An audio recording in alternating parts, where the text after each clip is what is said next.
Assalamualaikum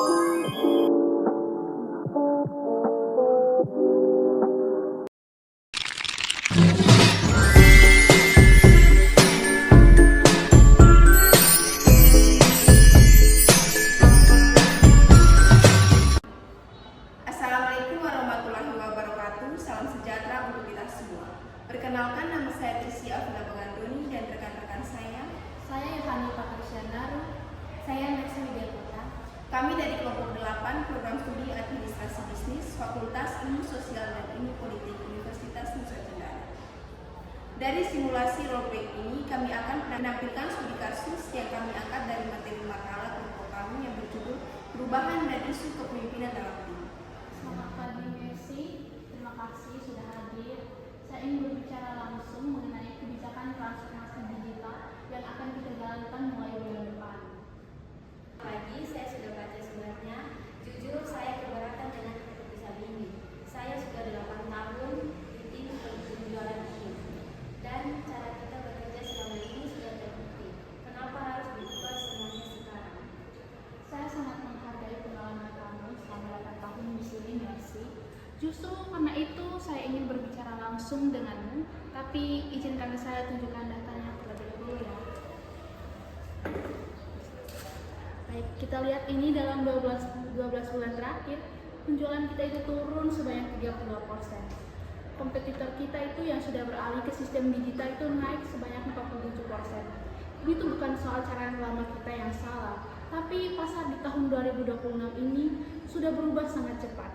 Dan kalau kita tidak bergerak, kita akan tertinggal sangat-sangat jauh.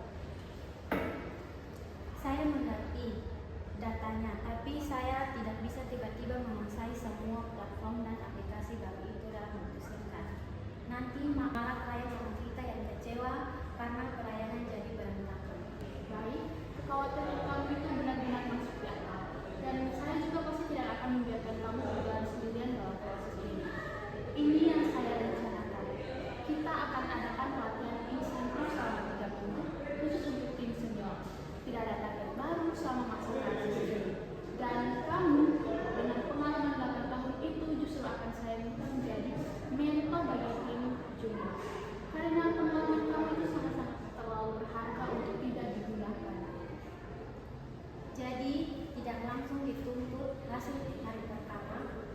Ya, sama sekali tidak ya. Kita itu berproses bersama, bertahap dan saling mendukung. Saya bantu kamu bukan hanya sebagai anggota tim, tapi sebagai bagian dari solusi perubahan ini. Tanpa orang-orang seperti kamu, transformasi ini pasti tidak akan berhasil.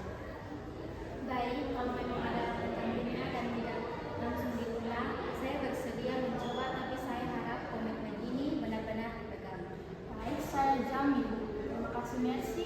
Ini keputusan yang luar biasa, kita mulai bersama.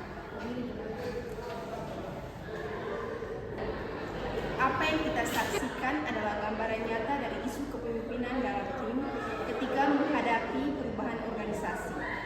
Dalam percakapan tadi, terdapat proses pengambilan keputusan yang penting. Pertama, Yohani sebagai pemimpin tidak menggunakan otoritas untuk memaksa.